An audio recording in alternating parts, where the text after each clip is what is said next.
I'm joined today by a State Superintendent of Public Instruction, Kathy Hoffman. Thank you so much for doing this interview with me. We are approaching 4 years of you being in office, and I want to get your thoughts on how these last 4 years have gone for you. And I want to get started by having you tell me, what were your expectations going into this role? Well, when I first started, of course, I never could have predicted that we would encounter a global pandemic in the middle of my administration and my tenure as superintendent. But I did know coming in that Arizona had pretty massive challenges in public education. I knew we had a widespread teacher shortage, and many of my colleagues who worked alongside me in the public schools were leaving the profession. I knew from working in special education that our schools were severely underfunded and under-resourced, and I saw the direct impact that was making in our schools and ultimately to our communities and to the future of our state. So I knew there were big challenges ahead of me, also as being the youngest woman elected to a statewide office back then in 2018. But I felt a lot of enthusiasm to be a positive voice for public education and to champion the needs of our teachers and our schools and to ensure that our students had the resources they needed to be successful. And what were some of the biggest challenges that you faced as superintendent? In the beginning, before the pandemic, I would say it was challenging knowing to work with a Republican-controlled legislature when there were so many great needs to advocate for. But then, of course, during the pandemic was when I probably faced the most significant challenges. Some of the most difficult moments for me were in those conversations with some of our school leaders, especially school principals or district superintendents, when I was calling them to offer my condolences over hearing about the loss of teachers or swim team coaches, crossing guards, the many community members within our schools who are beloved by their communities, and to have those really difficult conversations to express my sadness and my sorrow and offer whatever support I could possibly offer in those difficult times. Those were some of the most difficult moments. Another challenge for me over the entire 4 years has been, it's both a delight and a challenge to hear directly from our students. And so I launched the first ever Student Advisory Council, and I've met regularly, and as well as during my school visits, to hear directly from our students across the state. But I will say one of the challenges out of that has been hearing directly from them about their concern about student mental health and hearing directly from students who have shared that they've lost friends to suicide. And, being a mom myself and being an educator and just having so much sympathy and empathy for these students and wanting to do more, but feeling sadness over their loss and their challenges. But ultimately that's inspired some of the great work we've done and some of the accomplishments we've been able to have while in office. And speaking about accomplishments, I wanted to hear, what would you say were some of the biggest accomplishments? I'm sure there's a list of things that you're proud of. There are many, and so to continue on with that achievement around supporting our students' mental health, one of my most proudest achievements has been to reduce our student-to-school counselor ratio by over 20%, and we're still moving that needle in the right direction.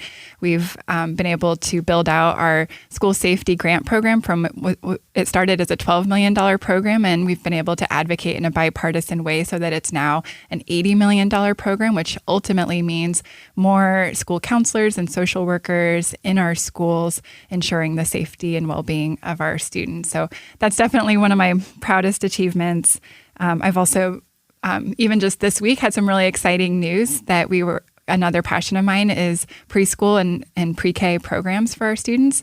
And we are actually in the process of announcing that we've successfully achieved a $45 million federal grant over the next 3 years, specifically to expand preschool programs and have more spots available for especially low-income and more vulnerable student populations of of preschool age students across the state. So $45 million over 3 years is incredibly exciting and a huge achievement. I will continue to always advocate for more state funding to go towards supporting our preschool students, especially as my daughter will soon be starting preschool. We want to make sure all kids have that opportunity. But so those are just a few of my highlights in office. Going into your role, I imagine, like most people, you didn't predict a pandemic would happen. Did that derail, did that change at all what you wanted to accomplish as superintendent? I think it was both. During the pandemic, we had to put, especially in the first year, had to put all of our attention and energy towards the public health crisis and working with public health experts, working across agencies, including the State Department of Health Services and the county health departments, to disseminate critical information to our schools about what was best practices and what, how to operate in the midst of a pandemic. And so it created massive challenges, eye-opening experience of the severity of Arizona's digital divide, seeing how many students didn't have internet or computers at home. So during the pandemic, we had massive challenges to overcome.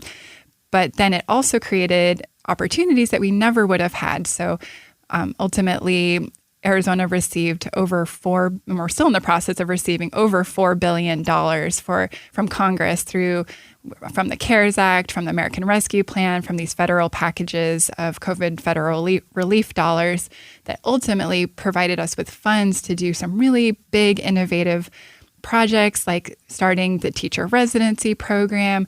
We launched the Final Mile project, which brings internet to rural students in different parts of the state.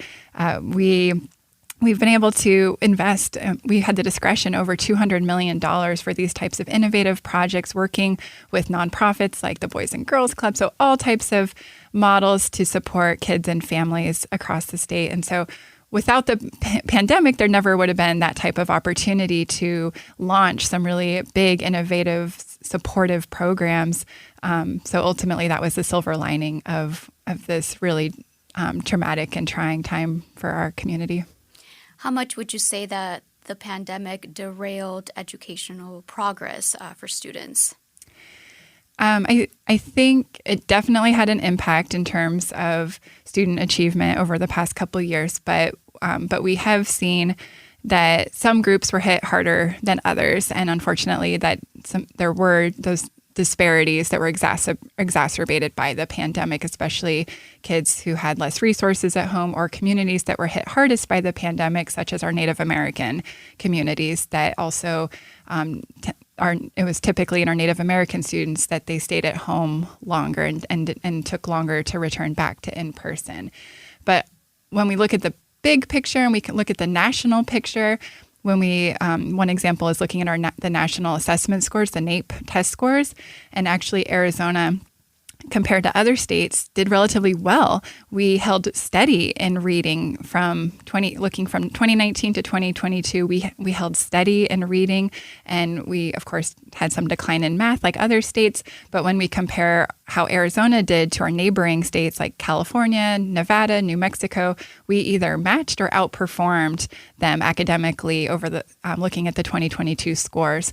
So I think that shows how Arizona has been really resilient, and especially the hard work that's been put in, especially over the last year to 2 years of accelerating student learning by adding more supports and programs. A lot of our schools are adding more mental health supports, adding more specialists in reading and math to do more small group types of interventions. So I think all of those programs and investments are paying off. And also, some people believe that the role of superintendent doesn't have a lot of power. But given you've been in this role for 4 years now, what would you say to that?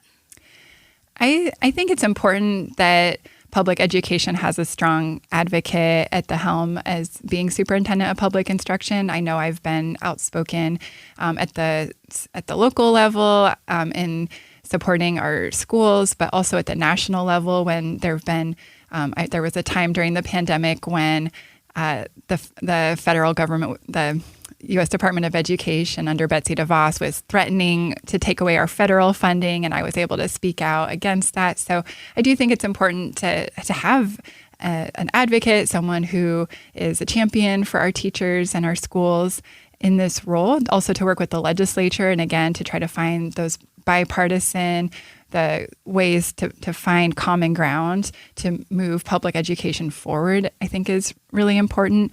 And then the last thing I'll mention is the Department of Education has incredible, passionate people working there, but they do need a strong leader to have a strong morale and to be making sure that the agency is working as an agency of service to Arizonans and to the educators that rely on those services to receive that technical support, especially with grant applications and drawing down grant funds. So I do think that's important as well to make sure that the Department of Education is functioning well and in a way that is an agency of service. Yeah. And looking into the future now, have you spoken with Superintendent-elect Tom Horn? And if so, how have those conversations gone? My conversation with Superintendent-elect Horn has been when I called to concede, and since then it's been our transition team, his transition team working with my leaders as well to make sure that we ensure a smooth transition. But our communication was cordial.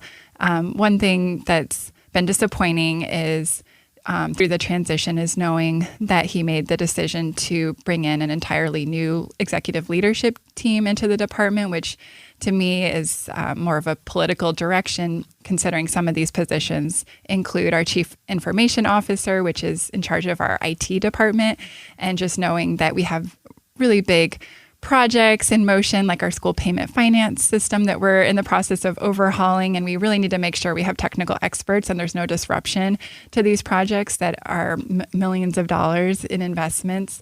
And so that is a concern for me to know that that he is bringing an entirely new leadership team and what that means for the